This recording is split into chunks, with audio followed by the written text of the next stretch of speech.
Hello guys, welcome to the Judicial Wings, the knowledge of judiciary, executive and legislation. I am Pallavi with you again with the lecture series of Indian Penal Code 1816. हमने हमारे last video में cover कर लिया था section 33 तक और आज हम बहुत ही इंपॉर्टेंट सेक्शन की तरफ जा रहे हैं जो डील करता है कॉमन इंटेंशन से, यानी कि सेक्शन 34। उसके साथ साथ ही हम लाइबिलिटी के बारे में जान लेंगे कि क्या क्या लाइबिलिटी 34 सेक्शन में लगाई जाती है। साथ ही हम सिमिलर इंटेंशन यानी कि कॉमन इंटेंशन और सेम इंटेंशन में डिफरेंस जान लेंगे। 34 यानी कि कॉमन इंटेंशन और सेक्शन 149 यानी कि कॉमन ऑब्जेक्ट में ही डिफरेंस जान लेंगे with the case laws and the simple illustrations. ठीक है, तो शुरू करते हैं आज का हमारा टॉपिक कॉमन इंटेंशन। हम बैरक की लैंग्वेज जानने से पहले ये जान लेते हैं कि कॉमन इंटेंशन सिंपल लैंग्वेज में क्या होता है। इंटेंशन का सेक्शन जो है वो किस पर्सन पे कब अप्लाई होगा। ठीक है, तो देखिए मैं पहले तो आपको एक एग्जांपल देती हूँ। जैसे कि ये 5 पर्सन है, A B C D E. ठीक है, ये 5 पर्सन है जो कि एक व्यक्ति को यानी कि जेड को जान से मारना चाहते हैं। अब ये 5 लोगों ने प्री प्लान किया है जेड को मारने का। पांचों भी व्यक्ति क्या करते हैं, तय करते हैं कि कैसे मारना है, क्या मारना है, किसको क्या रिस्पॉन्सिबिलिटी दी जाएगी। एक व्यक्ति क्या करता है, जेड को जहां पे मारने का प्लान बनाया गया है वहां पे लेके आता है। उसमें से दूसरा व्यक्ति क्या करता है, पहरेदारी करता है कि यहाँ पे कोई आ ना जाए और देख ना ले हमें क्राइम करते वक्त। और दूसरे जो 3 होते हैं, एक उसे पीछे से हाथ वाथ पकड़ लेता है जेड के, और दो व्यक्ति जो बचे हुए हैं वो उसको स्टैब करते हैं और जान से मार देते हैं। में जाने के बाद इन 5 को एक पनिशमेंट मिलती है 302 के तहत यानी कि मर्डर के तहत। जैसे कि 5 ही लोगों ने क्या किया है, जेड को मारा है, तो उनमें से 4 लोग ये डिफेंस लेते हैं कि हमने जेड को मारा ही नहीं है, मारा तो एक ही व्यक्ति ने है। मैंने तो सिर्फ उसके हाथ पकड़े थे, मैंने तो पहरा दिया था कि कोई देख ना ले, मैंने तो उसको सिर्फ बुला के लाया था कि चलो वहां पे जाएंगे, तो हमने मारा नहीं, एक्चुअल में स्टैब किया है, उसके पेट में चाकू घुसा दिया है, तो उसी को 302 के तहत पनिशमेंट मिलनी चाहिए। तो कोर्ट कहता है हमने 302 के तहत सेक्शन 34 यानी कि कॉमन इंटेंशन भी लगा दिया है। क्यों? क्योंकि आप लोगों का स्टार्टिंग से ही प्री मीटिंग ऑफ माइंड था, प्री प्लान था कि जेड को मारना ही है।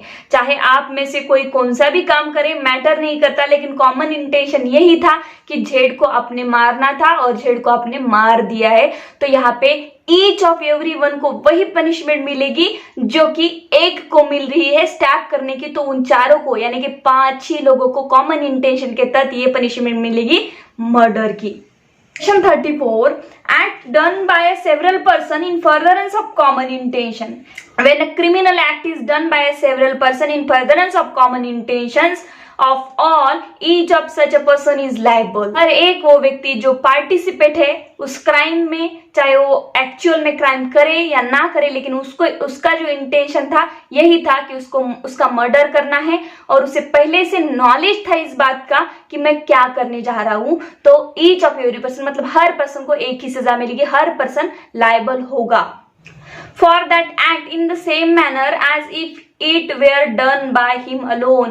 ऐसा ही माना जाएगा कि ये एक्ट ये 5 लोगों ने जो किया है, भले ही एक ने चाकू से जेड को मारा था, लेकिन 5 ने ही ये एक्ट कैसे किया है, जैसे कि एक ने ही ये एक्ट किया है ऐसे ही माना जाएगा और हर एक को सेम पनिशमेंट हो जाएगी। तो ये है हमारा कॉमन इंटेंशन। तो यहाँ हम एक केस लॉ डिस्कस करेंगे जो कि रेग वर्सेस क्रूज है।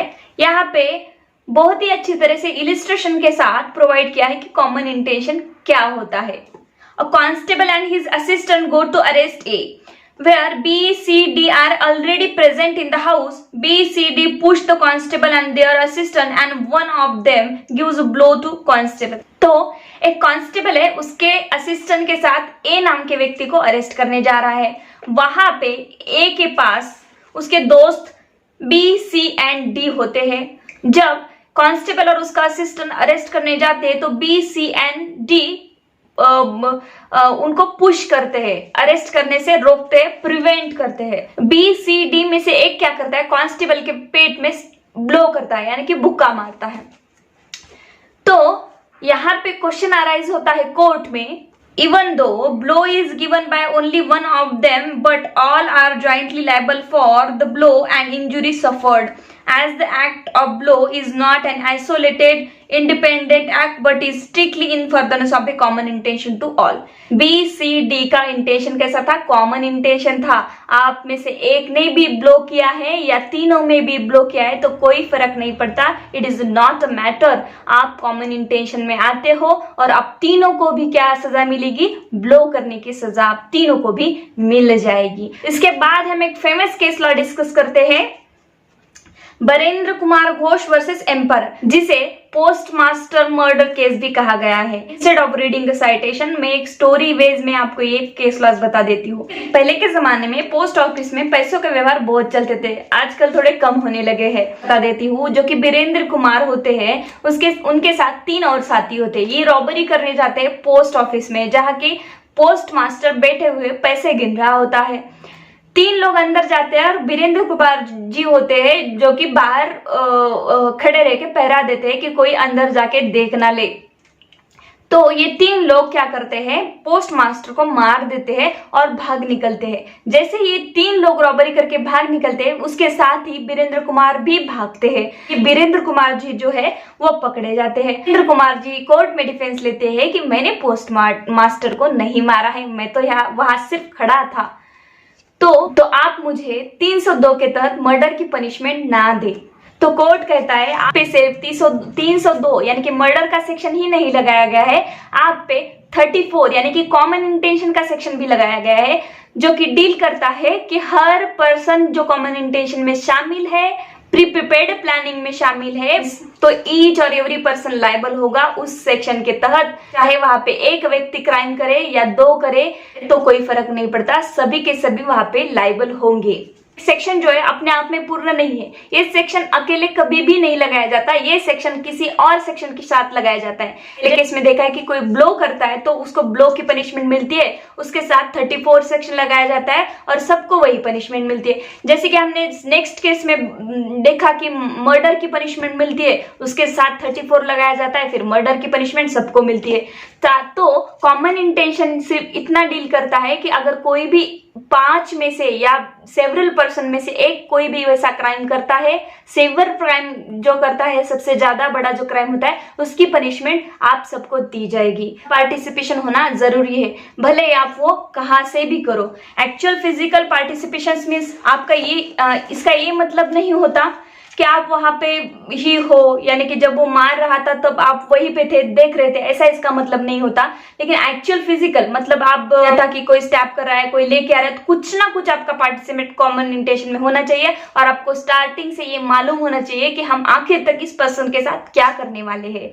मर्डर का इंटेंशन अगर किसी को मालूम ही नहीं होगा, किसने कह दिया कि देखो किसी दुकानदार ने, आप किसी दुकान में गए, किसी शॉप में गए और आप किसी मेडिकल शॉप में गए, आप बहुत सारी कुछ दवाइयां लेके आए। अब उस मेडिकल के ओनर को तो पता नहीं है कि आप ये दवाइयां किसके लिए लेके जा रहे हैं, और आप घर पे गए और ऐसे व्यक्ति को वो दवाई दे दी कि जिसको उसकी एलर्जी है, तो वो मेडिकल शॉप वाला उसको तो उसका ना इंटेंशन है, उसको ना नॉलेज है इस बात की कि इस दवाई से इसके घर वालों को एलर्जी होती है, तो कोई भी इसमें लायबल नहीं होता। स्टार्टिंग से आपका इंटेंशन होना चाहिए कि उसको आपको मारना है या उसके साथ कोई क्राइम करना है, तभी आप इसमें लायबल हो। Subscribe my channel, like my channel और कमेंट में बता देना कि आपको मेरा वीडियो कैसा लगा। क्लिक द बेल आइकन जिससे कि मेरे हर वीडियो की नोटिफिकेशन आपको जल्दी से मिल जाए। Thank you so much.